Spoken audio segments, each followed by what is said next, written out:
Sophia Hayes had one hand inside the Mafia boss's engine, the other wrapped around a wrench, and absolutely no permission to be there. Which would have been bad enough, but then she heard footsteps behind her.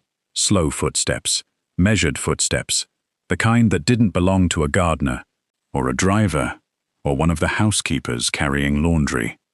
They belonged to the one man Sophia had been desperately trying to avoid all morning. Rocco Valenti. Sophia froze.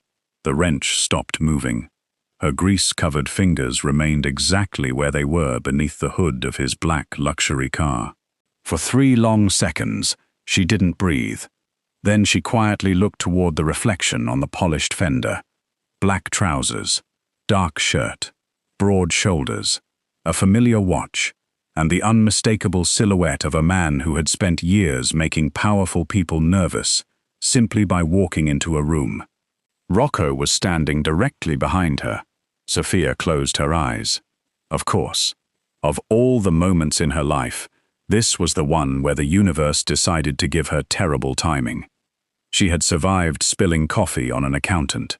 She had once walked into a glass door in front of 12 guests. She had dropped an entire tray of champagne glasses during a formal dinner, and somehow convinced herself that the carpet was the real culprit. But this was different. She was caught elbow-deep inside the most expensive car on the property, wearing her pink maid uniform, with grease smeared across her hands, her apron, and, unfortunately, one side of her face. And the worst part?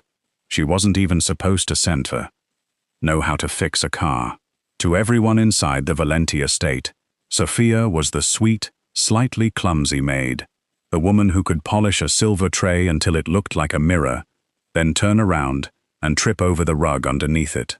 The woman who once managed to drop 3 teaspoons while setting one place. The woman who had apologized to a statue after bumping into it. Nobody suspected what happened when she heard an engine. Nobody knew that Sophia could identify a failing belt by sound, a weak alternator by vibration, and a damaged fuel line before most mechanics had finished opening the hood. Because that part of Sophia belonged to another life, a life she had buried, a life connected to a small garage, an old man named Thomas Hayes, and a girl who spent more time underneath cars than she ever spent wearing dresses. But that life was supposed to be over, until Rocco Valenti's car started making a sound, a tiny sound, almost nothing, a faint, irregular clicking beneath the engine. Most people would never have noticed it. Sophia had. She noticed it the first time Rocco drove into the courtyard. She noticed it again the next morning, and by the 3rd day, it was driving her insane. She had tried ignoring it. She really had. She had even told herself that if the Mafia boss wanted his expensive car to make an expensive little noise, that was his business. Sophia had enough problems of her own. She had dishes to polish, rooms to clean, sheets to fold, and a personal war against a particularly stubborn laundry cart that seemed determined to destroy her dignity every morning. But then she heard Rocco start the car. The clicking became louder. Sophia's stomach tightened. Something was wrong. Not might be wrong, was wrong. And when Rocco stepped into the driver's seat that morning, Sophia couldn't stay quiet. She had tried. She opened her mouth, closed it, opened it again. Then Rocco's driver started the engine. The sound came back, sharper this time. Sophia's instincts took over. She watched the car disappear toward the main entrance. Then she looked at the toolbox sitting near the garage, then toward the empty courtyard, and whispered the one sentence that would eventually ruin every plan she had for staying invisible. 5 minutes. That was all she needed. 5 minutes to check the engine. 5 minutes to confirm what she already suspected. 5 minutes, and she would put everything back exactly where she found it. Nobody would know. At least, that was the plan. 20 minutes later, Sophia was still under the hood, because the problem wasn't what she first thought. Something had been disturbed. A component had been adjusted incorrectly, not broken, not worn out, tampered with. Sophia's fingers slowed. She examined it again. Then again, her playful expression disappeared. Someone had touched this car, and whoever had done it knew enough about engines to make the problem look natural. That frightened her. Because this wasn't a simple mechanical failure.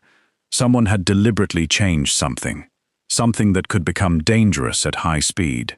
Sophia knew what that meant. If Rocco had taken the car onto the highway, the result could have been catastrophic. She should have stopped immediately. She should have called someone. She should have told Rocco. Instead, Sophia did what her father had taught her years ago. She fixed it, carefully, methodically. She tightened one connection, adjusted another, checked the pressure, then started the engine. The clicking was gone. Sophia stared at the engine. A slow smile appeared. She had done it. She had actually done it. For the first time in years, Sophia felt that old part of herself waking up again. The mechanic, the girl who used to spend Saturday mornings beside her father, with grease on her cheeks and her hair tied back. The girl who could listen to an engine and almost understand what it was trying to say.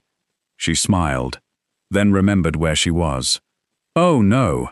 She quickly grabbed the wrench. Too late. A shadow fell across the engine. Sophia's smile disappeared. She didn't need to turn around. She already knew. The courtyard suddenly felt enormous. The mansion seemed strangely quiet. Even the birds seemed to have chosen the perfect moment to shut up. Sophia slowly turned. Rocco Valenti stood behind her, not angry. That would have been easier. He looked curious. His eyes moved from her face, to the grease on her cheek, to the wrench in her hand, then slowly toward the engine. Sophia instinctively tried to hide the wrench behind her back. It was possibly the least convincing thing she had ever done.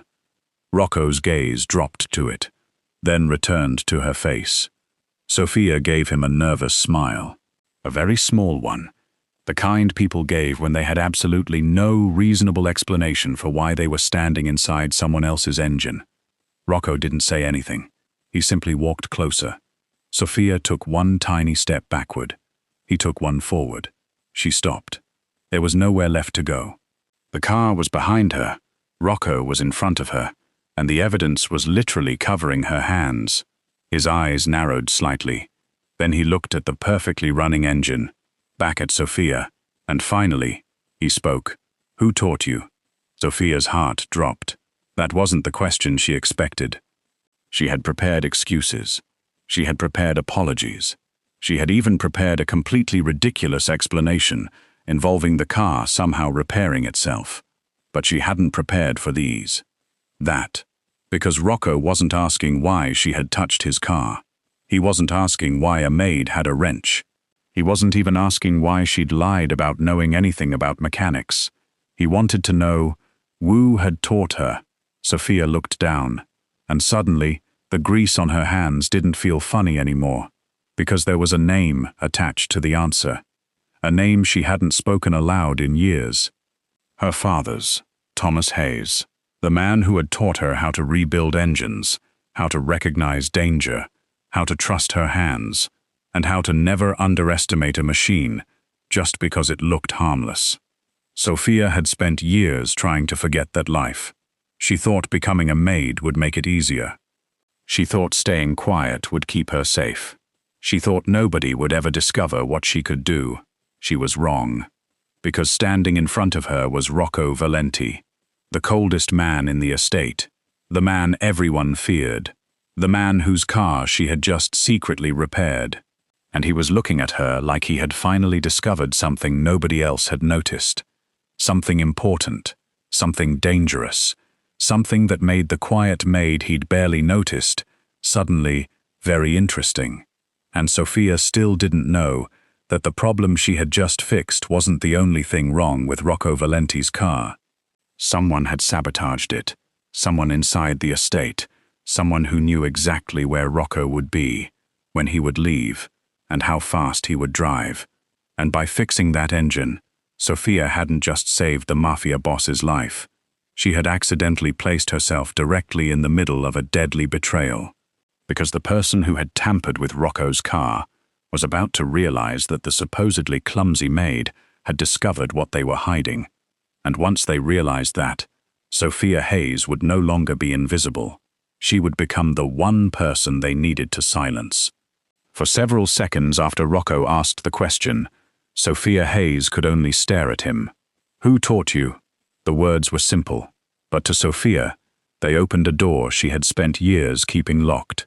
Her father, Thomas Hayes, the man who could identify an engine problem from the sound of a starter turning. The man who had taught Sophia to hold a wrench before she was old enough to reach the workbench properly.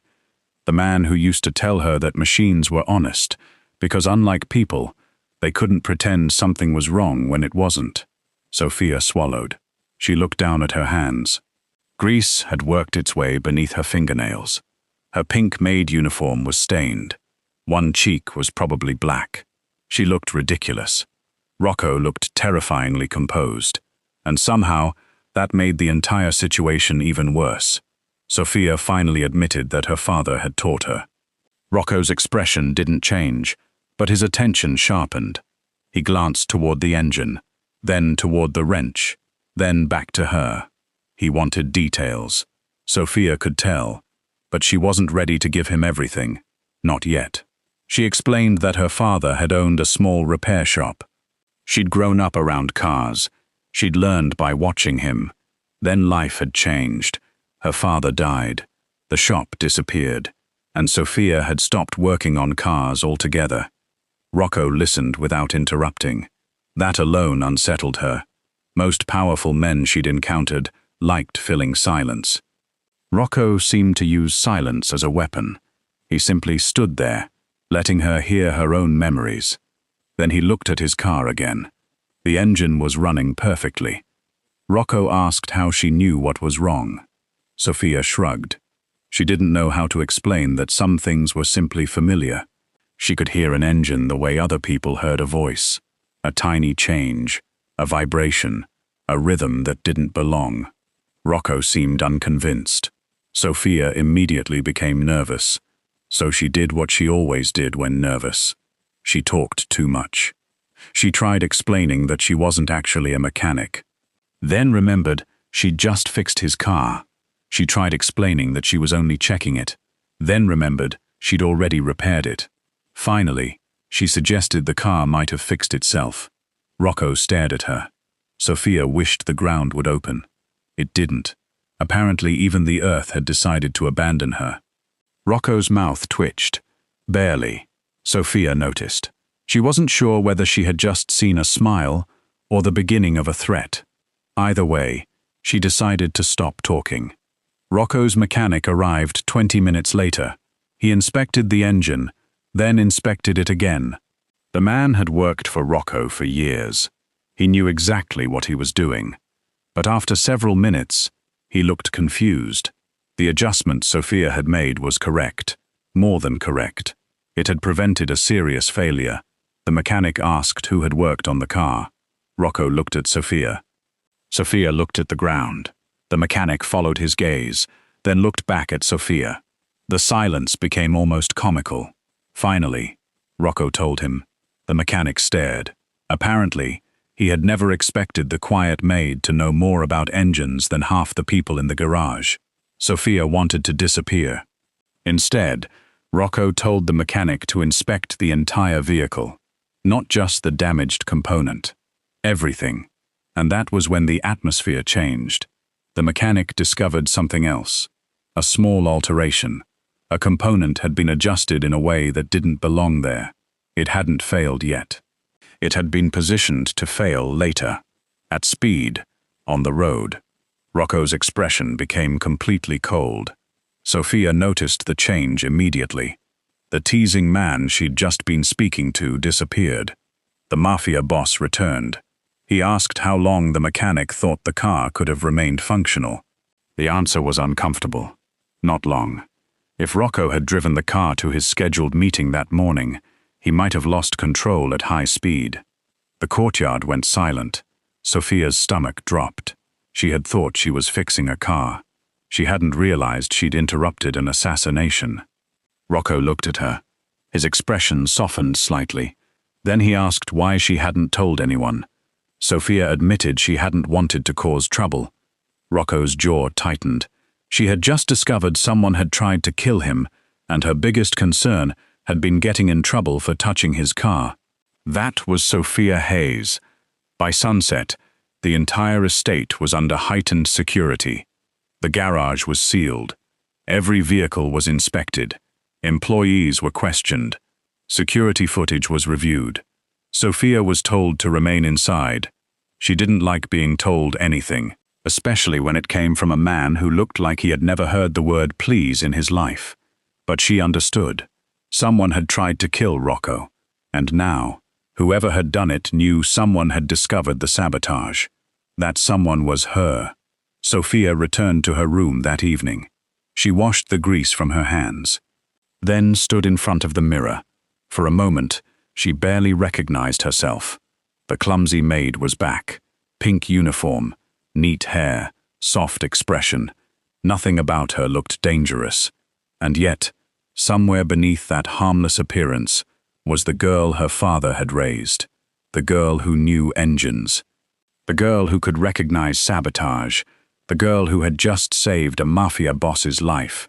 Sophia climbed into bed, but sleep refused to come, because one question kept circling her mind. Who had touched Rocco's car? The next morning, Sophia discovered something deeply inconvenient.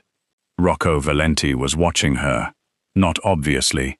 That would have been easier. Instead, he watched from a distance. During breakfast service, he noticed how she carried 3 plates at once. In the hallway, he noticed how she moved around people without bumping into them. In the garden, he noticed how she could identify which sprinkler was malfunctioning before the groundskeeper did. And in the kitchen, he noticed something else. Sophia was not actually clumsy. Not when she was focused. Her famous clumsiness appeared mostly when she was nervous, distracted, or trying too hard not to make mistakes. Rocco began wondering whether the woman everyone considered harmless was simply very good at appearing harmless. That thought interested him a lot. Sophia, meanwhile, was having the opposite problem. She couldn't stop noticing Rocco. Before yesterday, he had been the cold Mafia boss she worked for. Now, he was the man whose life she had unknowingly saved, which made every encounter uncomfortable. She tried avoiding him. It didn't work. She entered the dining room. Rocco was there. She went to the library. He was there. She carried laundry toward the east wing, and somehow he appeared in the corridor. At one point, Sophia turned a corner, saw Rocco, and immediately turned around. She heard his voice behind her. "Wrong way." Sophia stopped. She slowly turned. He was standing there with his arms crossed. She looked toward the corridor, then back at him. She claimed she had forgotten something. Rocco asked what. Sophia said, "Everything." Rocco actually smiled, a real smile. Tiny, brief, but unmistakable. Sophia stared, then immediately walked away before she embarrassed herself further. Behind her, Rocco watched her disappear. The smile remained for another second, then vanished, because there was still a killer inside his estate. Rocco began investigating quietly. He didn't want Sophia involved, but he couldn't ignore her observations. The sabotage had been precise. Whoever did it understood the vehicle. They also knew Rocco's routine. That narrowed the possibilities. Drivers, mechanics, security, senior staff. Anyone who had access to the garage. Rocco trusted very few people. Now, he trusted even fewer. The investigation continued. But Sophia noticed something before the security team did. The garage smelled different. She noticed it while walking past. Not fuel, not oil. Something metallic, sharp. She stopped, then returned. Rocco happened to be nearby. He asked what she was doing. Sophia told him she was checking something. She crouched near the garage entrance. There was a faint smear on the floor, almost invisible. She touched it, looked at her fingers, then recognized it. A specialized lubricant, not something normally used by the estate mechanics. Rocco's expression hardened. That small clue led them to a supplier. The supplier had sold the lubricant to a company connected to one of Rocco's own businesses.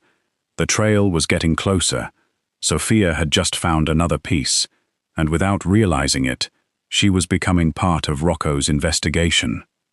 But something else was happening. Rocco had started finding reasons to be near her. He would enter the garage when she was there, ask about a car, ask about a sound, ask whether she knew anything about an engine part he already understood perfectly well. Sophia eventually realized what he was doing. He wanted to hear her talk about cars. And she liked it, more than she wanted to admit. When Sophia spoke about engines, she changed. The nervousness disappeared. Her voice became confident. Her eyes brightened.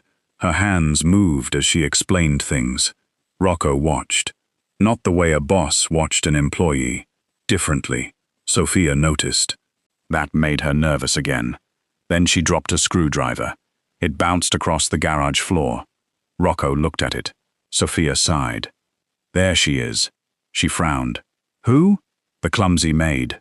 Sophia stared at him, then laughed. And for a few seconds, the garage didn't feel like part of a criminal empire. It felt almost normal. Almost. That evening, Rocco asked Sophia to inspect another vehicle. She agreed. The car belonged to him personally. It was older, rare, beautiful. Sophia recognized the model immediately. She couldn't help herself. She smiled. Rocco noticed. You like it? Sophia tried to hide her excitement. No. Rocco looked at her. Sophia corrected herself.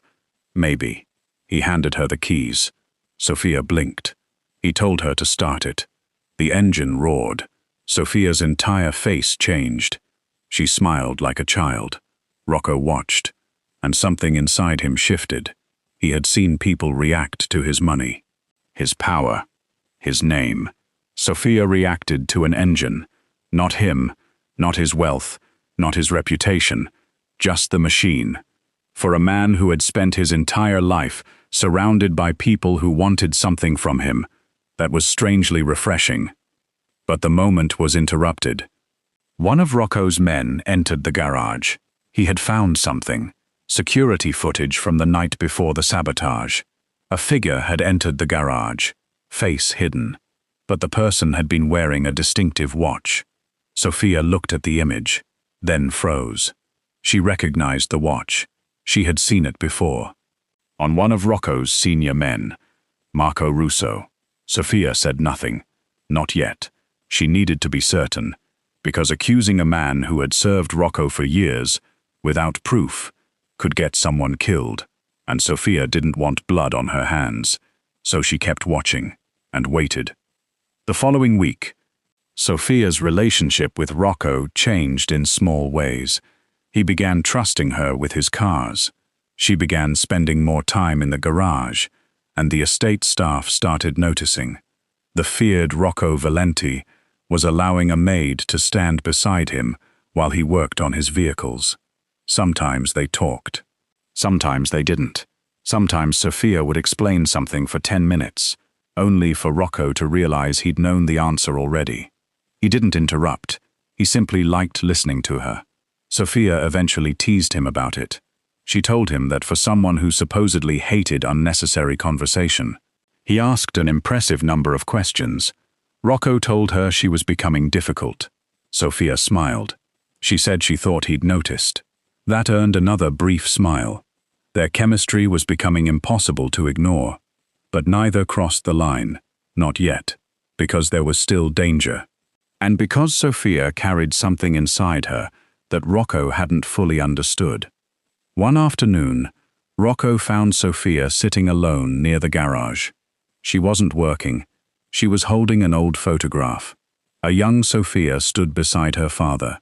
Both of them were covered in grease. Behind them was the old Hayes family garage. Sophia quickly tried to hide the picture. Rocco didn't ask to see it. He simply sat beside her. That surprised her. She expected questions. Instead, he waited. Eventually, Sophia began talking. She told him about her father, how he'd taught her everything. How she used to spend weekends underneath cars. How she once believed the garage would belong to her. Then came the part she hated.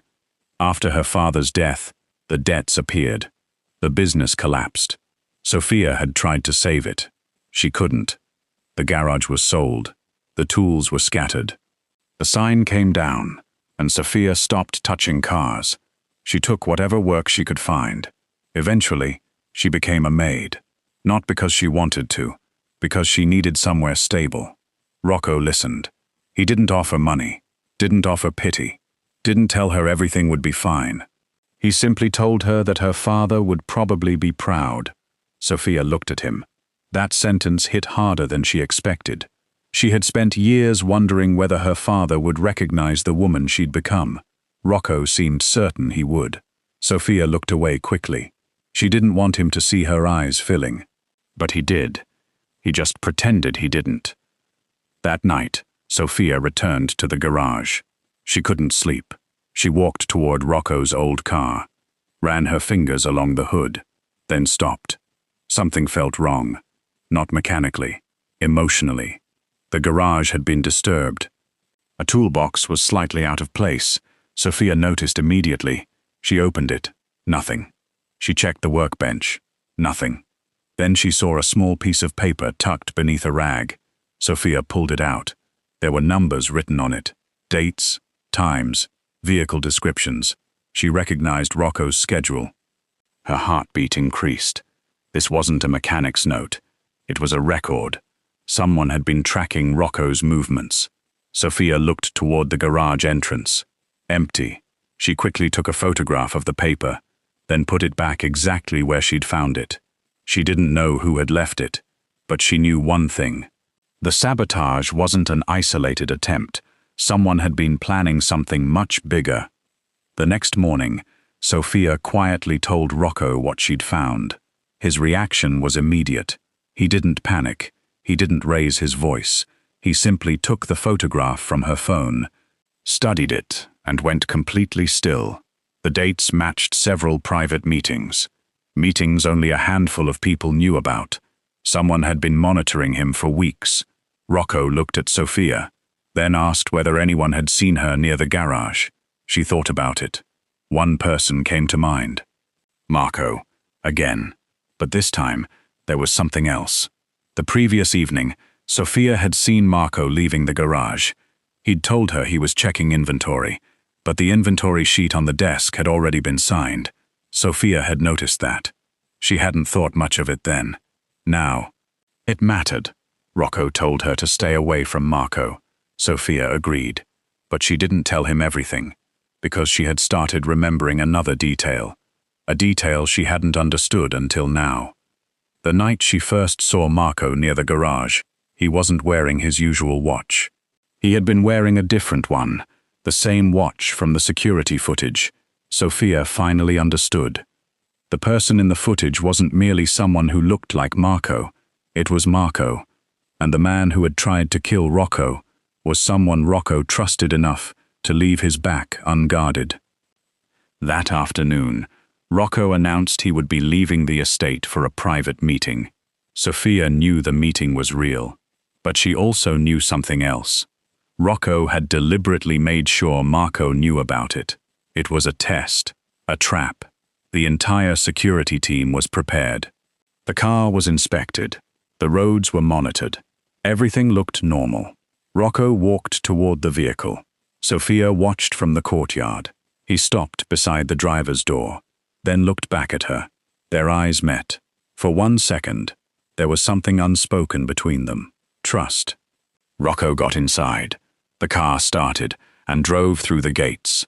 Sophia remained standing in the courtyard. She didn't know whether the trap would work. She didn't know whether Marco would take the bait. She didn't even know whether Rocco would return safely. But she knew one thing. The clumsy maid had become the person standing closest to the truth. And somewhere beyond the estate gates, someone was about to make the mistake that would expose everything. Because Rocco Valenti wasn't really going to that meeting. He was going somewhere else. And this time, he wasn't going alone. Sophia Hayes remained crouched beside the garage floor, the tiny piece of metal resting between her fingers. For several seconds, she didn't move. She had seen that kind of fragment before. Not in the garage, but inside Rocco's car. The same dark alloy, the same precise cut. The same faint machining mark along the edge. It wasn't proof, not yet, but Sophia had learned something from her father long ago. Machines rarely lied. People did. She slipped the fragment into the pocket of her uniform, then slowly stood. The garage suddenly felt different. A few minutes earlier, it had been nothing more than a room filled with expensive vehicles and tools. Now every shadow seemed suspicious. Every sound seemed louder. The ticking of the wall clock, the hum of the overhead lights, the distant footsteps of a guard outside. Sophia looked toward the security camera again. It was pointed directly at the entrance, but not toward the far corner where she'd found the fragment. That corner had always been difficult to see. Her father would have called that a blind spot. Sophia called it a problem. She walked toward the side door, locked. She checked the handle. No damage, no forced entry. Whoever had been inside hadn't needed to break in. That was the part that frightened her. They had a key. Sophia backed away from the door. Then the garage lights suddenly flickered. She jumped. A wrench nearly fell from her hand. Sophia looked at it, then looked around. Very funny, she muttered to herself. There was nobody there. Probably. She hated that word now. Probably. She quickly left the garage. Rocco found her 20 minutes later. He had been looking for her. Sophia was in the kitchen, pretending to organize a cabinet she had already organized twice. Rocco stopped in the doorway. He noticed immediately that something was wrong. Sophia was usually incapable of standing still when nervous. Now, she was too still. He asked what happened. She hesitated, then showed him the metal fragment. Rocco took it. His expression changed. He recognized the significance before she finished explaining. This wasn't random. The person who had sabotaged his car had either returned or someone else had access to the same materials. Rocco's eyes lifted. Where did you find it? Sophia told him. His jaw tightened. The garage had been searched. Security had been increased. Every vehicle was being checked. Yet someone had still entered. That meant the breach wasn't external. It was internal. Rocco immediately ordered the garage sealed again. Sophia followed him. As they walked, she noticed something. A tiny scratch near the side entrance. Not on the lock. Beside it. She stopped. Rocco turned. Sophia pointed. A faint black streak ran along the metal frame. She touched it. Oil. Fresh. Her mind started working. Whoever had entered the garage hadn't simply walked in. They had worked on something. Recently. And they had probably left in a hurry. Rocco called security. Within minutes, his men began checking access records. One name appeared repeatedly. Marco Russo. Senior security. One of Rocco's oldest men. One of the few people with unrestricted access to the garage. Sophia looked at Rocco. He looked back. Neither said anything, because both understood what that meant. Marco had been around Rocco for years. He had protected him. He had attended meetings. He had been trusted with sensitive information. But trust, in Rocco's world, was never supposed to be permanent. Marco appeared 15 minutes later. Calm, professional, almost offended that anyone had questioned him. He explained that he'd entered the garage earlier that morning to inspect one of the vehicles. Normal, reasonable, perfectly possible. Except Sophia remembered something.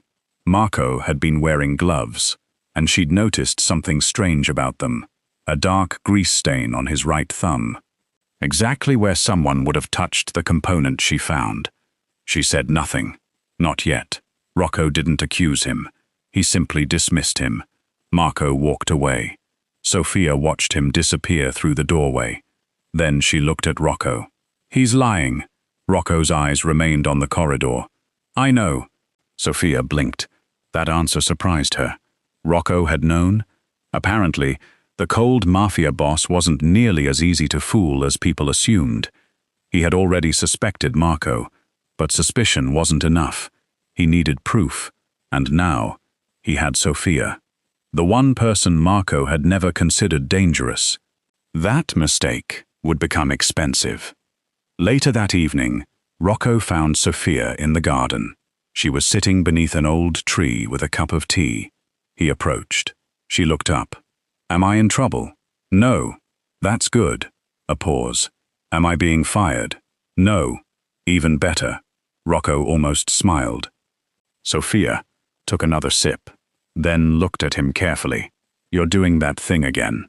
What thing? The quiet thing. Rocco stared. Sophia shrugged. You get quieter when you're angry. He sat beside her. For a moment, neither spoke. Then he told her she needed to be careful. Sophia looked at him. She understood what he wasn't saying. Someone had noticed her. Someone knew she had interfered with the sabotage, and that person might come after her. Sophia tried to lighten the mood. So this is officially the worst employee review I've ever received. Rocco looked at her. I'm serious. So am I. She smiled.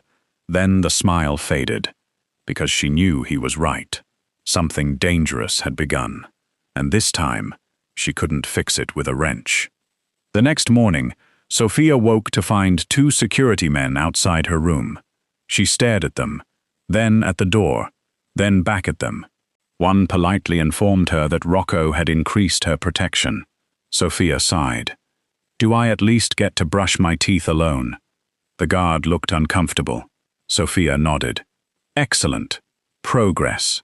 For the next few days, she discovered that being protected by Rocco Valenti was exhausting. If she walked to the kitchen, someone followed. If she went outside, someone followed. If she went near the garage, 3 people suddenly appeared, as if she'd summoned them with a magic spell. Sophia eventually told Rocco that if one more man followed her into the laundry room, she was going to start charging them rent. Rocco didn't laugh, but she noticed his eyes soften. That was enough. Despite the increased security, Sophia couldn't stop thinking about Marco. Something didn't fit. He had access. He had opportunity. He had knowledge. But why sabotage the car so carefully? Why return to the garage? Why leave the metal fragment? It was almost as if he wanted someone to discover it. Sophia told Rocco. He agreed. The fragment might have been deliberately planted, which meant they could be dealing with a much larger operation. Rocco's team began digging through financial records. Sophia returned to the garage. She wasn't supposed to. Naturally, she did anyway. She wasn't trying to break the rules. She was simply doing what she did best, looking at machines. Sophia examined Rocco's vehicles, one by one. Nothing. Then she noticed a black sedan parked in the far corner. She'd seen it before. It belonged to Marco. Sophia crouched beside it. There was a faint smell of oil. She checked the underside. Her expression changed. A tiny compartment had been added beneath the chassis, not factory equipment. Sophia opened it. Inside, a small tracking device, and beneath that, a memory card. Sophia stared. Her pulse quickened. This wasn't simply sabotage. Someone had been tracking Rocco, tracking his movements, tracking his vehicles, tracking the routes he took, and perhaps tracking Sophia too. She removed the memory card, then stopped. Footsteps. Someone was coming. Sophia quickly slid beneath the car. The garage door opened. Shoes crossed the floor. She recognized them. Marco. He stopped beside his vehicle. Sophia held her breath. Marco crouched. His hand moved beneath the car. He checked the compartment, then froze. The device was gone. Sophia heard him inhale sharply. He knew. Someone had found it. Marco stood. His footsteps moved away. Then the garage door closed. Sophia remained beneath the car for several seconds. Her heart was pounding. She slowly crawled out. Then she stood and realized something terrifying. Marco now knew that somebody had discovered the tracker. He just didn't know who. Sophia immediately took the memory card to Rocco. His security team extracted the data. The contents were devastating. Photographs, dates, vehicle locations, meeting times, routes. There were even images of Rocco leaving the estate. But then Sophia saw something that made her stomach drop. One photograph showed her walking beside Rocco after their motorcycle ride. Another showed her entering the garage. Another showed her standing outside the kitchen. Someone had been watching her. For how long? Nobody knew. Rocco's expression became ice. He looked at the screen, then at Sophia. The room became very quiet. Sophia tried to make a joke. It didn't work. For once, even she couldn't laugh. Rocco ordered everyone out. The room emptied. He stood beside her. His voice was low. Whoever had been watching her wasn't simply interested in him anymore. They were studying her, because she was close to him, and because she had become useful. Sophia finally understood the danger. She wasn't just a witness, she was leverage. Rocco decided to set the trap. The plan was simple. He would announce that he was leaving the estate the next morning. The route would be leaked. The car would be checked. Security would appear relaxed. But the entire thing would be staged. Sophia was not supposed to participate. Rocco made that very clear. She agreed. Naturally, she immediately started planning how to participate anyway. The next morning, Rocco left the estate. His convoy took the announced route. A second convoy traveled another road. Sophia remained behind. At least, that was what everyone thought. She had hidden in the back of one of the service vehicles. When Rocco discovered it 20 minutes later, he was furious. Sophia explained that she had an idea. He told her that her ideas were becoming a serious threat to his blood pressure. She smiled, then showed him what she'd found. The tracker. She had traced its signal. It wasn't coming from Marco's car anymore. It was coming from somewhere else. Somewhere inside the estate. Rocco's expression changed. They returned immediately. The signal led them toward the old maintenance building. It had been unused for months. The door was locked. Inside, they found equipment, screens, communication devices, documents, maps, photographs, everything. Someone had built a surveillance operation directly beneath Rocco's property, and at the center of it all was Marco Russo. But Marco wasn't there. He had escaped. On one wall, Sophia noticed something that made her blood run cold. A photograph of her father, Thomas Hayes. Rocco saw it too. Sophia stepped closer. Her father's repair shop, his old car, the street where the garage had stood. There were documents beside the photograph. Old financial records. Sophia's father's business records. Someone had been investigating her family long before Sophia ever arrived at the Valenti estate. This wasn't about a maid discovering a car problem. There was a connection, a much older one, and Sophia's father might have known something before he died. Something someone had spent years trying to bury. The documents changed everything. Sophia's father's garage hadn't simply failed. The debts that destroyed it had been manipulated. Payments had been redirected. A major contract had mysteriously disappeared. Equipment had been seized. And one name appeared repeatedly in the old records. Marco Russo. Years earlier, before he became one of Rocco's most trusted men, Marco had been involved in moving money through legitimate businesses. Thomas Hayes had discovered irregularities. He had threatened to expose them. Then his business collapsed. Sophia had always believed it was bad luck. It wasn't.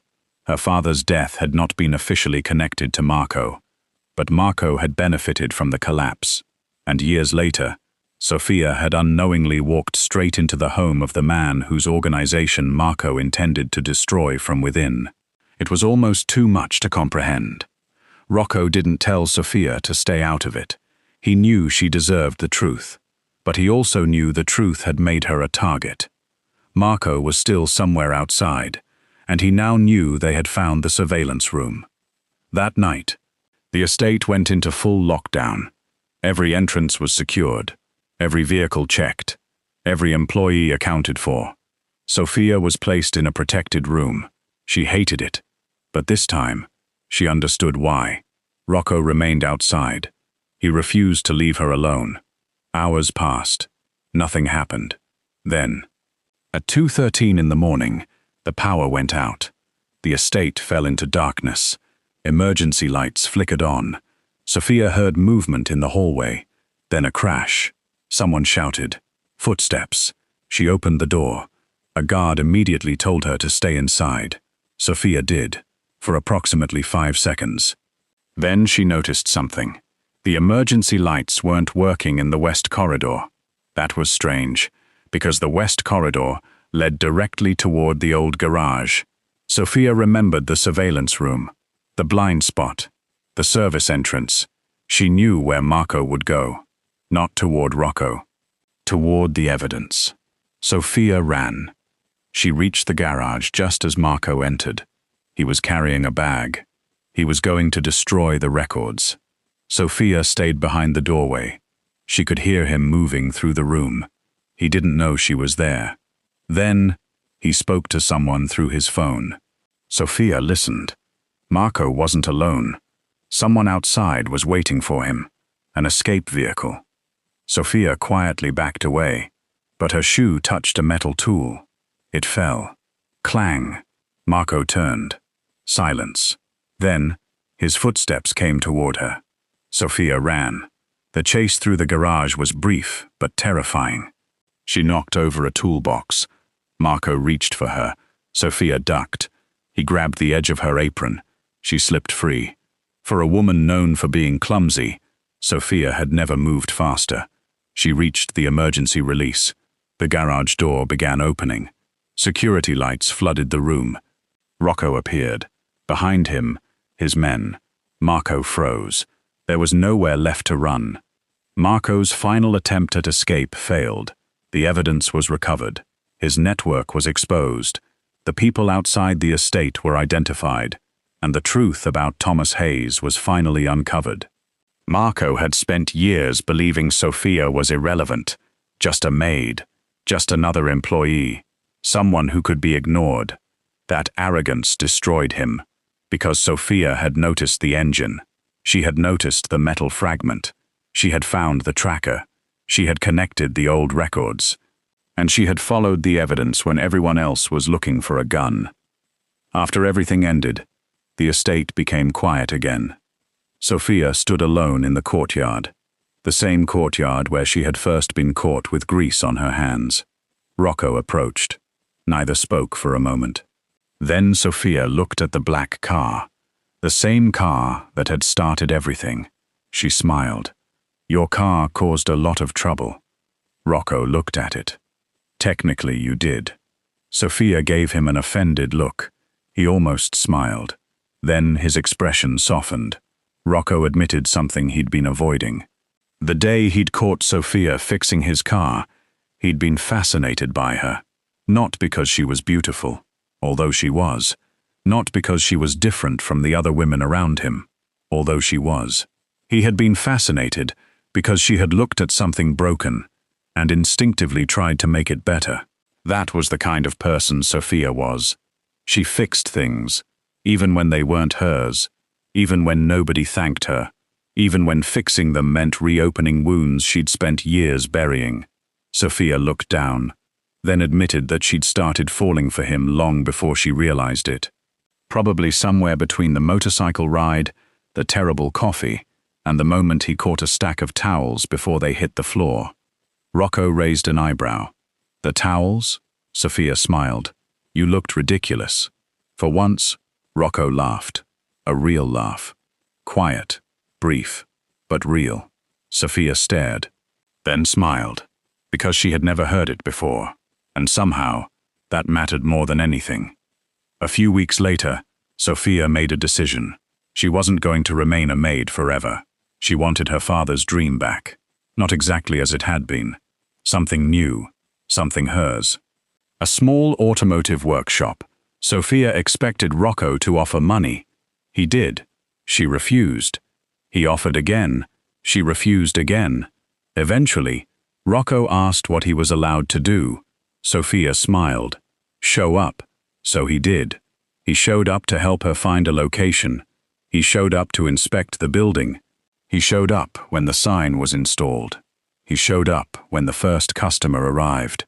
And he showed up on the day Sophia opened the doors. The sign above the workshop read, Hayes Motor Works. Sophia stood beneath it, wearing jeans, boots, and a simple shirt. No maid uniform, no apron. No need to pretend she was someone smaller than she was. Rocco stood beside her. He looked at the sign, then at her. You did it. Sophia smiled. We did it. Rocco shook his head. No. He looked directly into her eyes. You did it. That mattered. Because Rocco didn't rescue Sophia. He didn't buy her future. He simply stood beside her while she built it. That evening, after the workshop closed, Sophia found Rocco leaning against her old black car. The same car. Now completely repaired. She walked toward him. He reached into his pocket. Sophia stopped. A small velvet box appeared. Her eyes widened. Rocco opened it. Inside was a ring. Sophia stared at it. For once, the woman who could repair almost anything had absolutely no idea what to do. Rocco stepped closer.